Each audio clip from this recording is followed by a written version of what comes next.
Kolejna podróż i kolejny odcinek. Partnerami tegoż są firma Kotani, producent przypraw, oraz sklep internetowy Alto, który w swojej ofercie posiada takie oto cacane kawiarki Bialetti, które zabieram ze sobą w każdą podróż, by móc mieć rano pewny kontakt z dobrą kawą. Oglądajcie.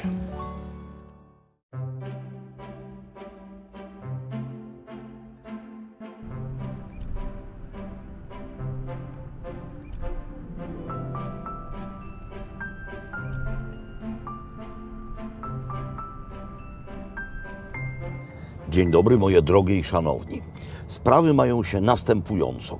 Właśnie opuszczamy jakże miły i gościnny Wiedeń i jedziemy dalej kontynuować austriacką eskapadę. Dwa kraje związkowe w planie. Dwa kraje związkowe, a mianowicie Styria oraz Karyntia. Oczywiście w jednym odcinku takie dwa giganty jak Styria i Karyntia nie będą pokazane encyklopedycznie i dogłębnie.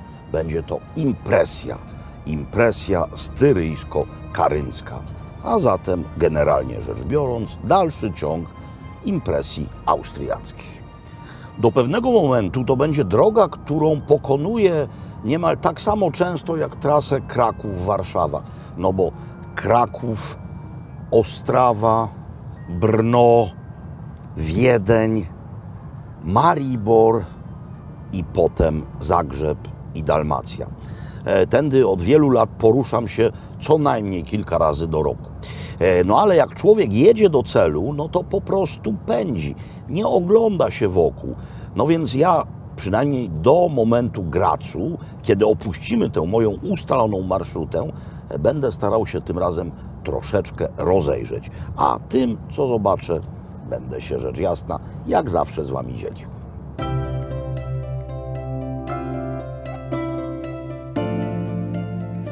Wiener Neustadt, raptem 40 minut od Wiednia na południe, tuż przy autostradzie w stronę Gracu. Wstyd powiedzieć, ale jeszcze nigdy nie stanąłem tutaj, nigdy nie wszedłem w to miasto. I ten wstyd to nawet nie jest powodowany tym, że jest to bardzo ładne miasto, że wbrew słowu nowe w nazwie, bo Wiener Neustadt to po prostu wiedeńskie nowe miasto. Jest to miasto bardzo stare, bo Babenbergowie założyli tutaj twierdzę już w XI wieku. Jest jeszcze jeden powód, dla którego już dawno temu powinienem Wiener Neustadt odwiedzić.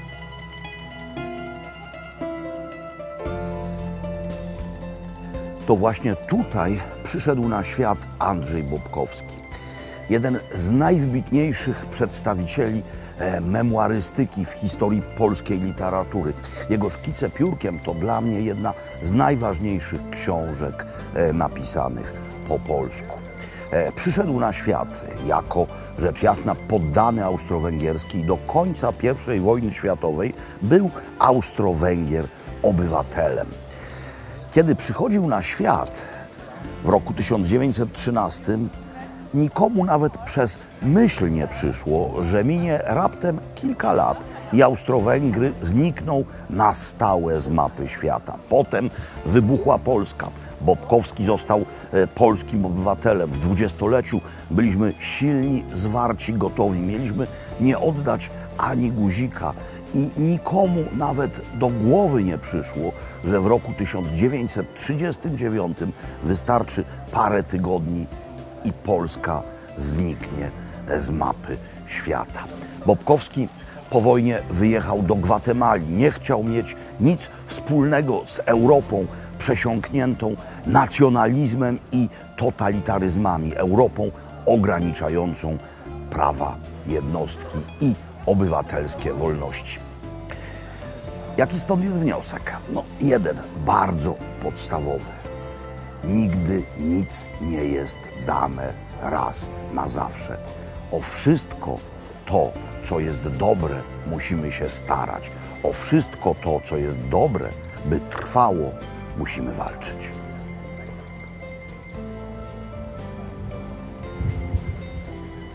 sehr gut Prosecco.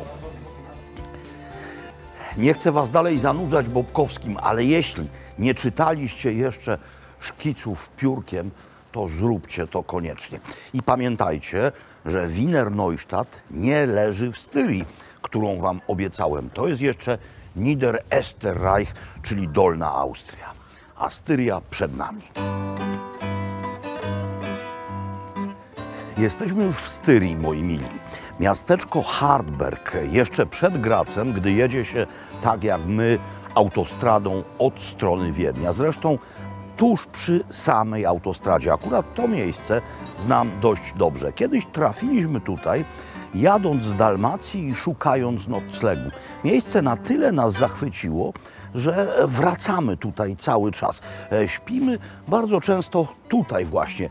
Gasthof zum Brauhaus, no więc adres się bardzo ładnie nazywa, ale nie chodzi tylko o ten stary Gasthof. Chodzi w ogóle o całość. Maleństwo, wyniuniane, wypieszczone, barokowe, zadbane i cudowne.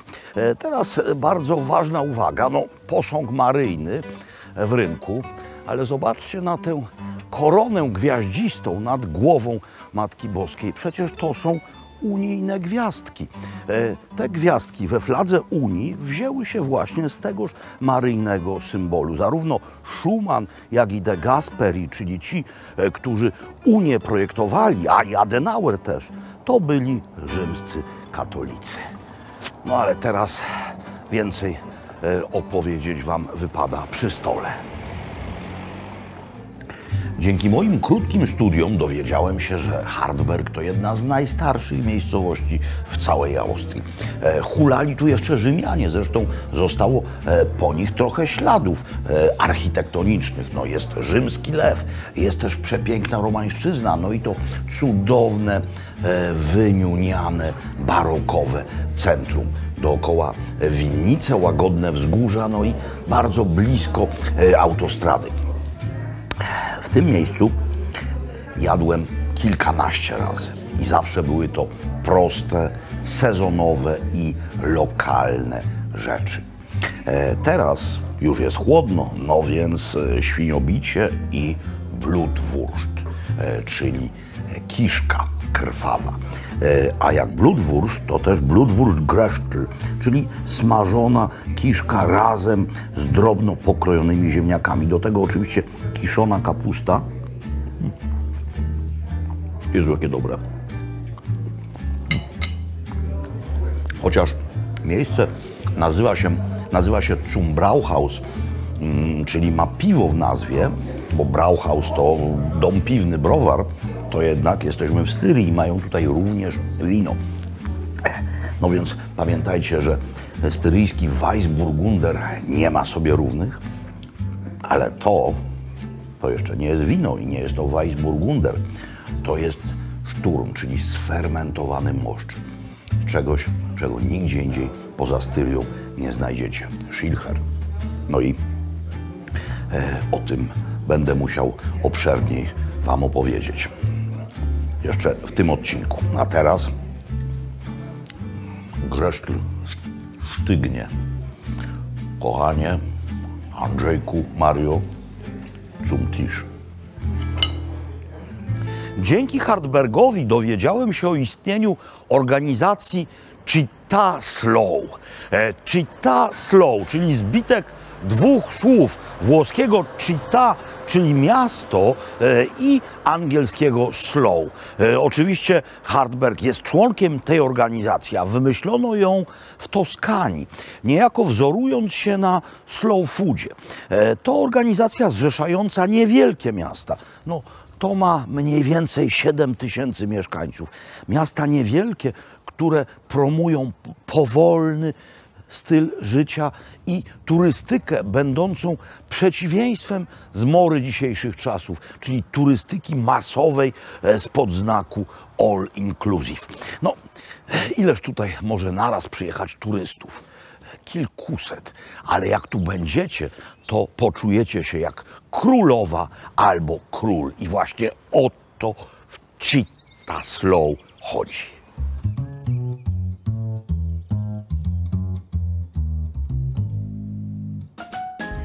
Nowy dzień, szanowni państwo, ponieważ po kiszce smażonej z ziemniakami i kiszoną kapustą odcina mi zapłon, więc wczoraj tylko wjechaliśmy w styryjską prowincję, w styryjską wieś, znaleźliśmy coś do spania.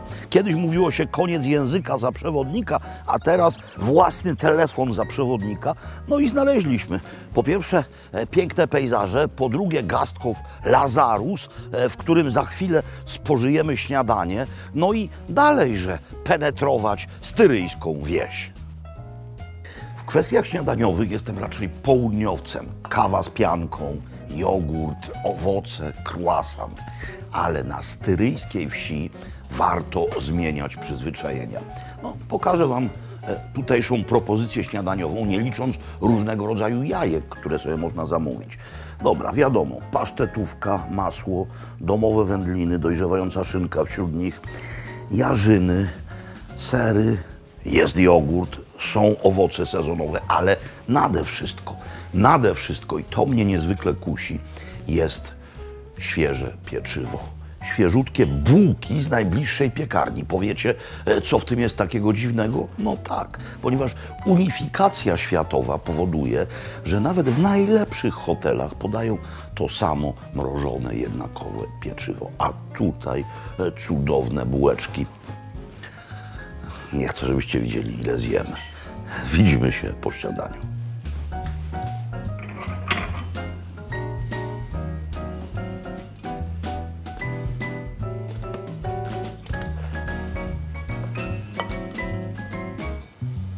To już nie wieś, a miasteczko. Miasteczko Moskirchen. Największa, choć wciąż niewielka ludzka sadyba w najbliższym oddaleniu od miejsca, w którym spędziliśmy noc.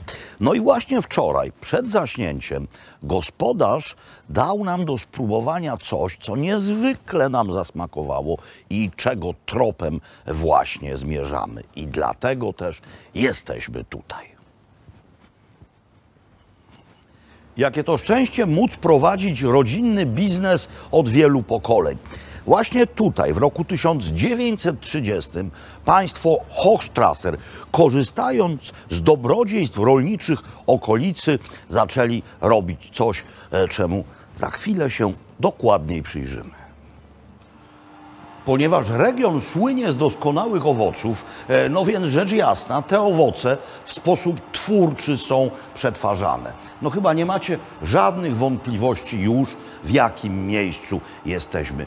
A zapach dla mnie nie pozostawia żadnych wątpliwości, że akurat możemy podejrzeć jakże wspaniały proces powstawania destylatu z gruszek odmiany Williams.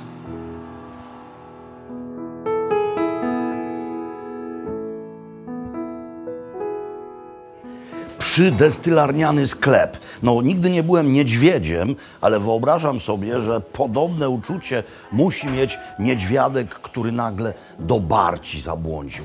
No zobaczcie, ile tutaj skarbów. Idę teraz do najbardziej interesującego sektora.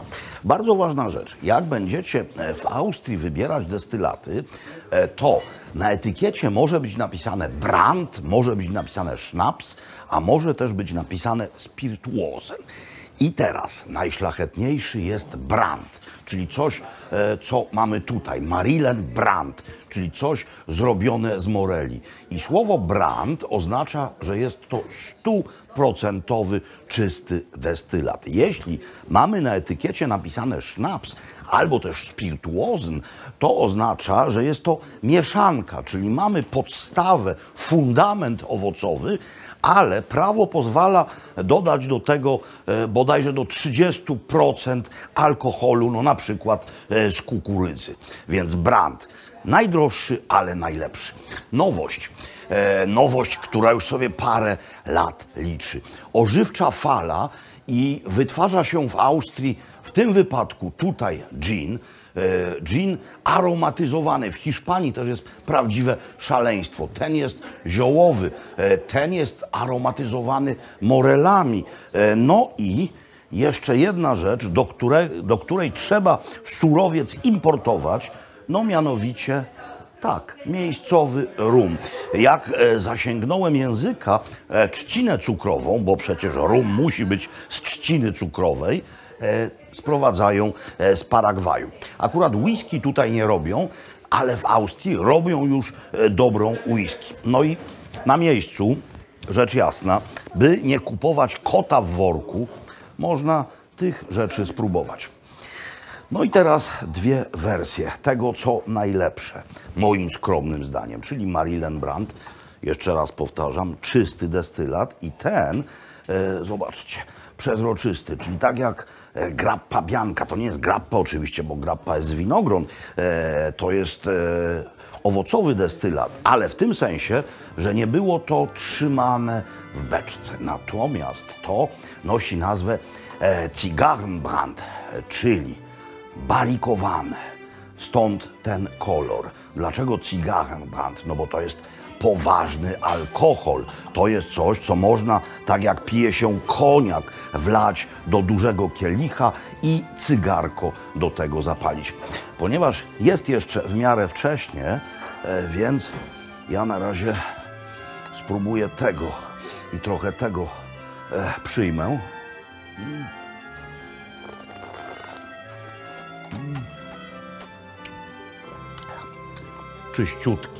Czyściutki morelowy aromat, czyściutki morelowy smak. Alkohol w ogóle z tego nie wystaje. To jest po prostu kompozycja, szlachetna kompozycja. Więc destylarnia, sklep, a obok jeszcze bar, gdzie tego wszystkiego można spróbować. I tak właśnie powinny wyglądać rodzinne interesy. Oczywiście, kiedy zaczynałem robić swoje programy, wiele razy narzekałem, że u nas się czegoś takiego nie da zrobić. Teraz teoretycznie się da, ale by uzyskać zezwolenie na destylację, to w dalszym ciągu jest w naszym kraju droga przez mękę. A zobaczcie, to jest źródło pożytku, źródło radości finansowej dla tych, którzy to robią i dla państwa, bo się płaci podatki, no i dla ludzi takich jak ja i wy, po prostu dla klientów. Wunderbar.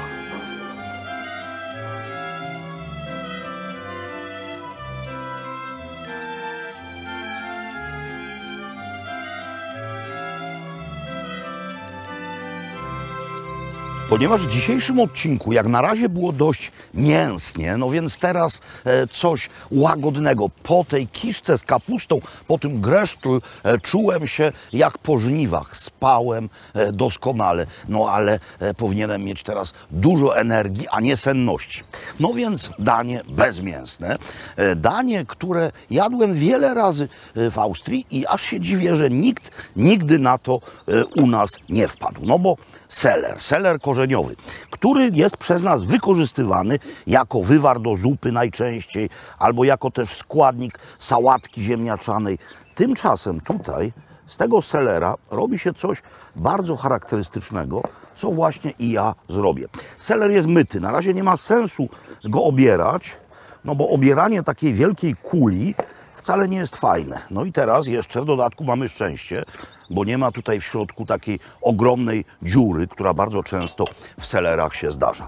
Trzeba ten seler wstępnie podgotować, właśnie pokrojony w takie plastry. Podgotujemy go z małym smakowym dodatkiem, mianowicie dodamy tutaj 2 liście laurowe i dodamy tutaj trochę soli. Na razie jeszcze nie uchylam rąbka tajemnicy. Finalnie nie będziecie jak na razie wiedzieć, co z tego powstanie. No chyba, że się domyślacie. W każdym razie 2 plastry i to się niech chwilę gotuje. Oczywiście można by to też ugotować na parze, może nawet byłoby lepiej, no ale nie mam tutaj takich możliwości, więc 10 minut czekamy. Pamiętam ten dzień niemal jakby on się wydarzył wczoraj, choć było to przeszło 20 lat temu. Chodziłem po Wiedniu, po dzielnicy Grinzing, no bo tamtejsze winiarnie mnie niezwykle kusiły, ale one były jeszcze zamknięte i dopadł mnie głód. Wszedłem do lokalu, który, jak się potem okazało, był również komercyjnie działającą stołówką Domu Spokojnej Starości, domu seniora. Gotowali dla pensjonariuszy, ale gotowali również dla tych, którzy chcieli przyjść tam i zjeść w osobnym, restauracyjnym pomieszczeniu. Był to piątek. No i teraz wam zdradzę, co robię. Dostałem kotlety selera, czyli piątkowy erzac sznycla. I od tego czasu ta niezwykle prosta rzecz weszła do mojego repertuaru. Jadłem to już potem wiele razy w całej Austrii i naprawdę jest to rzecz niezwykła, że na coś tak prostego i myśmy nie wpadli. Coś tak prostego i coś tak dobrego. Nie obierałem tego wcześniej, no bo jaki sens, skoro można teraz tę skórkę odciąć, jeśli chcemy. A jak mamy zaufanie do tego, który umył selery, to odcinać nie trzeba, ale odcinając sprawdzę konsystencję. Tak, to jest takie, jak być powinno. Czyli jest miękkie, acz jędrne. Skoro padło już słowo sznycel, no to wiecie, że trzeba teraz zrobić po prostu panierunek, czyli rzecz opanierować tak samo, jak panieruje się schabowego kotleta. Oczywiście ważna jest jakość składników i nie mam tutaj na myśli jajek, choć oczywiście zerówki byłyby bardzo wskazane. Mam na myśli bułkę tartą, która, jeszcze raz to podkreślam i będę o tym mówił do znudzenia, by to było dobre, musi być ortodoksyjnie pszenna. Inaczej, jeśli nie jest, to panierka będzie kwaśna. Więc mąka, bułka tarta. Trzeba mąkę posolić i potraktować świeżo zmielonym pieprzem. No i za chwilę zaczniemy działać. Jeszcze tylko rozbełtanie jajek. I ta niezmienna, odwieczna kolej rzeczy. Jednak w tym wypadku bez dźwięku uderzeń tłuczkiem. Czyli najpierw mąka. Dokładnie. Strzepujemy nadmiar.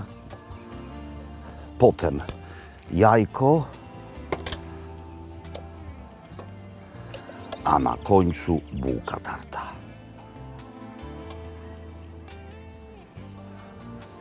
Łapy jeszcze mam brudne, wybaczcie, ale teraz mały teścik. Na patelni dość sporo oleju. Oczywiście możecie to zrobić również na maśle klarowanym, no ale ja mam akurat olej. Wrzucamy, widzicie, zaczyna tańczyć. Idą bańki. Znaczy to, że jest właściwie nagrzane. Nie ciemnieje od razu, więc nie jest tłuszcz zbyt gorący. Rumienimy z obu stron. A ja mam czas, żeby doprowadzić swoje łapy do porządku. Einzigartig, czyli doskonale, wybornie wręcz. Rumiane, nieprzypalone, chrupiące, gorące. Teraz zostanie delikatnie odtłuszczone na ręczniku papierowym. I mamy chwilkę, bo to będzie trzymało ciepło, żeby zrobić winegret styryjski, czyli ocet jabłkowy. Tutaj kawałek stąd mamy słynną styryjską Apfelstrasse. Najlepsze jabłka w Austrii pochodzą ze Styrii, więc ten ocet do środka. Teraz sól. Teraz mieszamy, żeby sól rozpuścić. No i teraz wlewamy tutaj Kürbiskernöl, czyli styryjskiego diesla, dyniowy olej. Mieszamy, wlewamy delikatnie, żeby to się ładnie połączyło.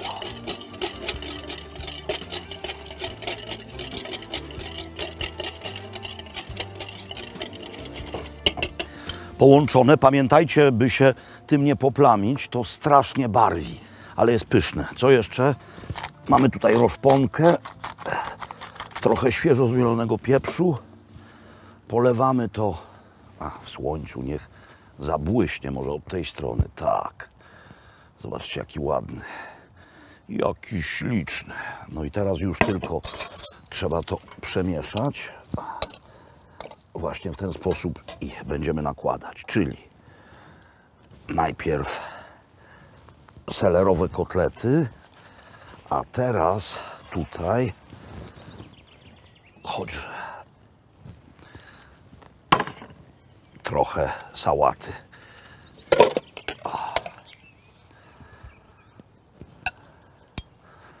To jest leciutka, wspaniała, bardzo styryjska, choć w wypadku selera również ogólnoaustriacka propozycja.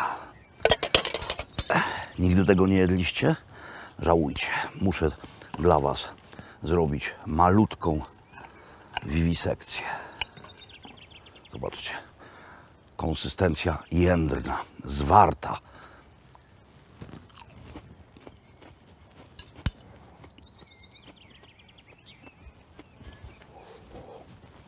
Das ist da.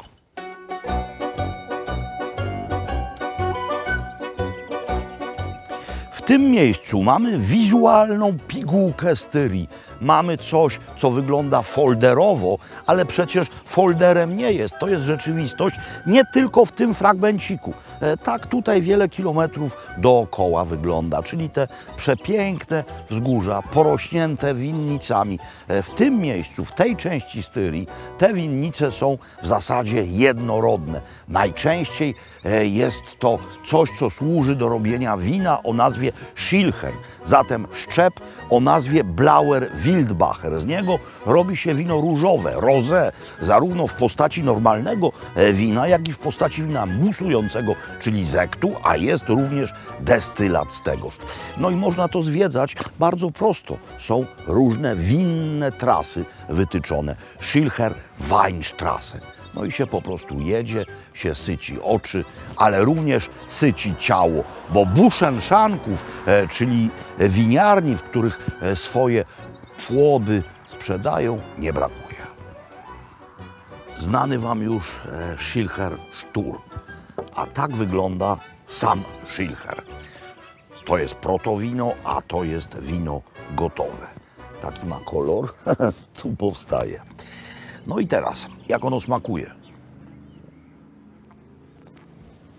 Niezależnie od tego, od którego producenta mamy to wino, to ono jest bardzo podobne. Czyli bardzo wysoka kwasowość, ale zarazem sporo przyrodzonej słodyczy. Podobno kiedyś jeden papież podróżował przez Styrię i kiedy dostał Schilcher, powiedział: jeśli to jest wino, to poproszę o ocet, a jeśli to jest ocet, to poproszę o wino. Ale po pierwsze, to było bardzo dawno temu, a po drugie, ten papież był Włochem, więc cóż on mógł wiedzieć o styryjskim winie?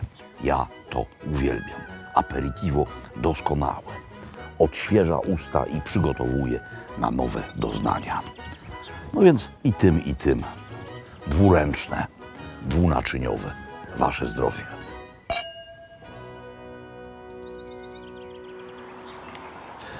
Widzieliście już dzisiaj olej dyniowy w akcji, ale nie mówiłem Wam jeszcze o tym, że miejscowy olej dyniowy styryjski jest uznawany za najlepszy, najsmaczniejszy olej dyniowy na świecie. Mówi się popularnie olej z dyni, tymczasem jest to olej z pestek dyni. No, dynie są już zebrane z pola, oleju się jeszcze nie tłoczy, bo te pestki muszą wyschnąć, ale zobaczcie, co jest przy drodze. Przy drodze mamy sklep z dyniami również, ale jaki kapitalny sklep samoobsługowy. Każda dynia ma naklejoną cenę, no i teraz po prostu wrzuca się do środka tyle, ile się należy i zabiera to, za co się zapłaciło. Jest tam nawet już dynia obrana i pokrojona. I u nas robią już oleje z pestek dyni, ale pamiętajcie, olej z pestek dyni ze Styrii to tak jak wino musujące z szampanii. No po prostu crème de la crème. Wioska Tal bei Graz. Mieści się w niej całkiem ładny i stary zamek, ale ludzie nie przyjeżdżają tutaj wcale, by ów zamek oglądać. Ludzie przybywają do tejże wioski pod Gracem z powodu tego oto domostwa, bowiem to właśnie w nim przyszedł na świat najsłynniejszy Styryjczyk i jeden z najsłynniejszych ludzi dzisiejszego świata. To tutaj swoje dzieciństwo spędził sam Arnold Schwarzenegger.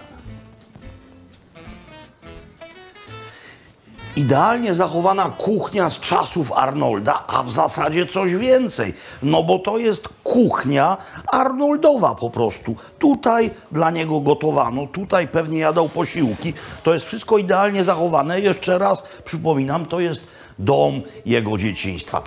Kolejne pomieszczenia już wyglądają nieco inaczej, gdyż są w nich eksponaty związane z jego drogą życiową. Schwarzenegger zajmował jeden z tych pokoi na piętrze. No i nawet nie myślał o tym, podnosząc sztangi, że będzie kiedyś bohaterem zbiorowej wyobraźni.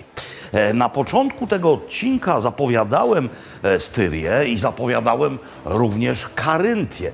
No ale Styria otworzyła nam tak szeroko skarbczyk ze swoimi cudownościami, że na Karyntię czasu już nie wystarczy. No ale w sprawie Karyntii mogę Państwu powiedzieć coś, cytując klasyka.